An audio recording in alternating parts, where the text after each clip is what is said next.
আবু হুরায়রা রাদিয়াল্লাহু তাআলা আনহু বলেন, রাসূল সাল্লাল্লাহু আলাইহি ওয়াসাল্লাম বলেছেন, মান সাররাহু আন ইস্তাজিব আল্লাহু তাআলা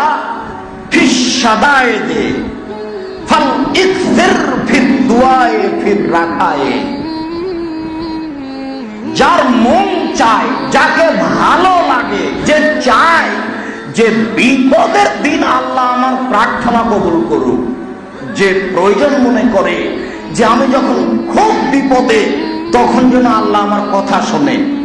যে চায় যে আমি যখন খুব বিপদে পড়ব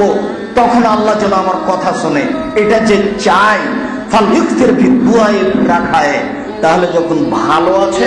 তখন যেন বেশি বেশি দোয়া করে।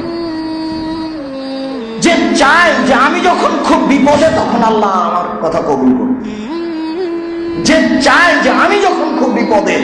তখন আল্লাহ আমার কথা কবুল করুন, এটা যে চায় সে যেন বেশি বেশি দোয়া করে যখন ভালো আছে তখন।